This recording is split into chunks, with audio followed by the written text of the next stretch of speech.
Hey friend, John McLennan here, and in this video, we're gonna dive into some classic Keith Richards style guitar. You're gonna learn how to play Beast of Burden as recorded by the Rolling Stones on guitar. Now there's really just two main sections. There's what I call sort of the main riff and then the bridge. I'm gonna break them both down for you step by step. Now the main riff and some of these chords actually require a bit of a thumb reach. I'm bringing my thumb over the top of the neck and using that to play notes. And if that's a new technique for you, don't worry. I'm gonna show you a way of playing it without that as well. So you'll have two different ways, sort of like what I think is the full version and then an easier version. But before we dive into it, if you're new to the channel, I wanna give you a gift right away. I put together this awesome fretboard guide that shows you the 5 must-know chords and scales that I use to map out the entire fretboard. And this is so useful. I use this when I play anything on guitar, whether it's a rhythm part or a solo. I'm thinking about this system, and I want to give it to you completely for free. All you got to do is go to johnmclennan.com/fretboard guide, or you can click the first link down below and download it right there. So hope you enjoy that, and with that said, let's break it down. All right, so we're gonna start off with this opening riff, and this is probably the most iconic part that people recognize with this song. Here's what it sounds like. 1, 2, 3, 4.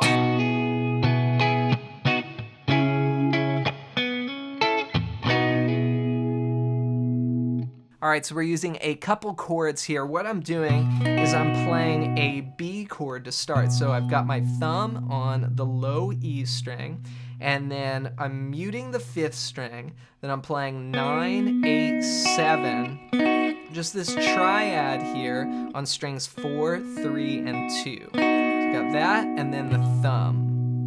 Now what we're gonna do is we're actually gonna strum that chord, and then we're gonna roll our ring finger over into a bar like this. So what I did there was I played the chord, and then my ring finger, I just hammered it down or rolled it over to where it's flat, and it's doing a bar there, getting the 9th fret on the 4th, 3rd, and 2nd strings there. So it's gonna go. What it is a B chord going to an E with a B in the bass. Then we're gonna do 2 more strums on that chord, and then we'll do a muted strum. This is a percussive strum, just muting the strings and giving it a strum. So now this starts rhythmically on the and of 4. It's a pickup, so we'd count 1, 2, and 3, and 4, and 1, and 2, and 3. Then on the and of 3, we'll go back to that B chord that we started on. 3, and 4.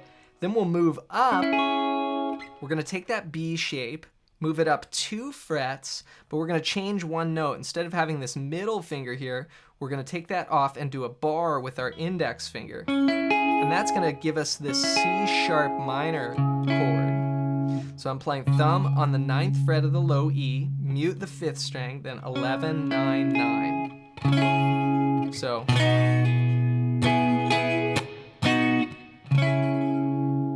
Okay, those chords are B to E over B, then back to B, then C sharp minor.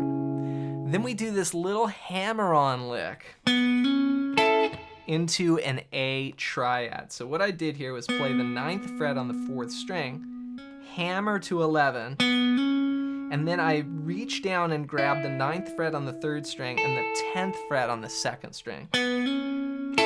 Do a little up strum after the hammer. So hammer, up.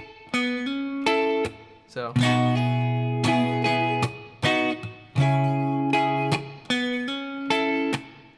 And then we restart the riff over back to that B chord into the hammer again with the ring finger. So 3 and 4 and 1 and 2 and 3 and 4 and 1 and 2 and 3 and 4 and.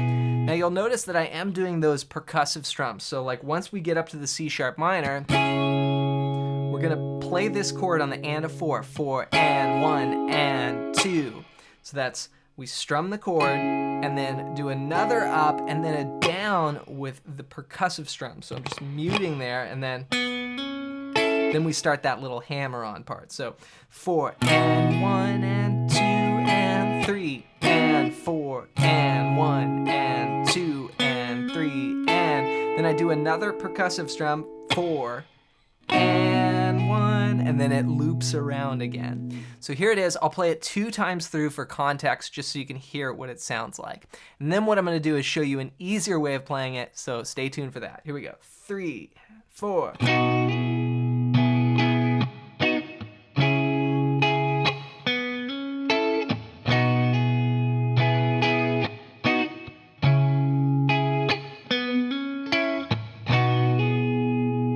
All right, so that's a lot to, grab with the thumb coming over and then the ring finger doing these hammer-ons and little fills, but it sounds really cool when you put it all together.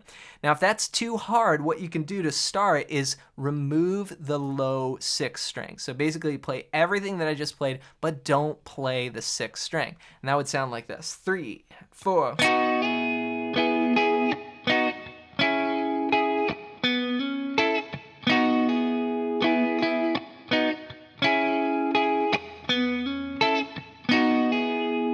So much easier. Here I'm playing just a lot of triads, leaving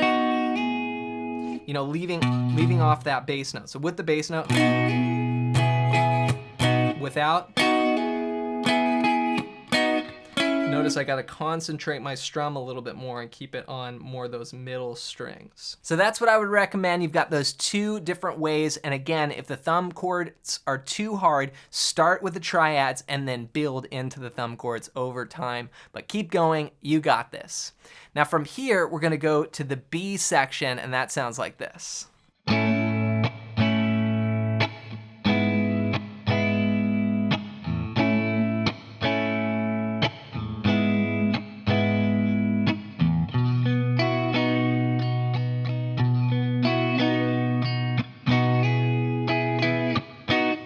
Then we're back to the main progression. So let me break this down. We're starting out on an A chord, and the way that I play this is just like the B. I just bring it down 2 frets. So I'm playing 5 on the low E, mute the 5th string, then 7, 6, 5. Now each chord is going to last 1 bar. 1, 2, 3, 4. Then we'll go to an E over G sharp. So I move that bass down to the 4th fret, and then I play the 6th fret on the 4th string, 4th fret on the 3rd string, and 5th fret on the 2nd string. Now I'm muting the 5th string and the 1st string when I play these chords. So we're gonna go A, 2, 3, 4, E over G sharp. Then again, A, E over G sharp. Then we finish with this.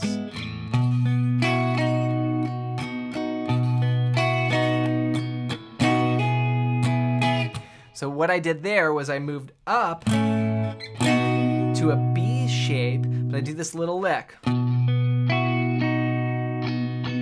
So that's a B chord here, just like we saw at the top, right? That chord. But I'm going to add my pinky to the 9th fret of the 3rd string. Then I'm going to kind of arpeggiate here. I'm going to go 6th string, 4th string, then a little strum. Then I'm going to take this 9th fret, bring it back to 8. It's a B sus4 back to a B. Then I'll do 3 strums. So it's 1, 2, and 3, and 4, and 1, and 2, and 3, and 4. And then on the last one, you loop it back around to that opening figure. Now, if these chords are too hard with the thumb, what I want you to do is just play easier versions of them. So instead of A like this with the thumb, you could do maybe an A bar chord, or you could do A like this. Instead of E over G sharp, you can play maybe an E or an E up here. Da, da, da, da, da, da, da, da, da.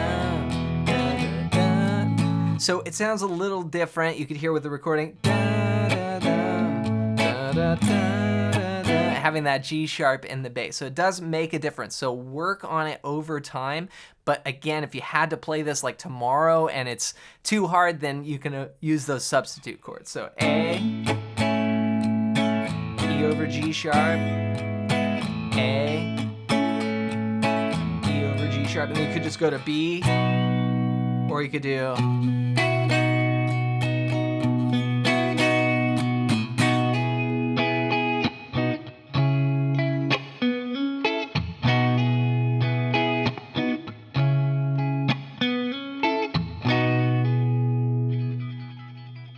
So take your time with that. It is an incredible guitar part and a perfect one to work on your rhythm playing. Keith Richards has an amazing, unique style and way that he approaches rhythm guitar, and we hear it on so many of these classic Stones recordings. So rewind the video and go over any parts that are unclear. And to help you even more, be sure to grab my ultimate fretboard guide at the first link down below. I used to look down at the neck and feel so much more confused until I understood just the simple system that uses 5 chords and 5 scales, and it basically shows you how to play anywhere on the neck. I want to give it to you completely for free. All you got to do is go to johnmcclennan.com/fretboard guide, or you can click the first link down below. As always, thanks for watching. Thanks for listening. Hope you have an amazing day, and we'll see you in another video real soon.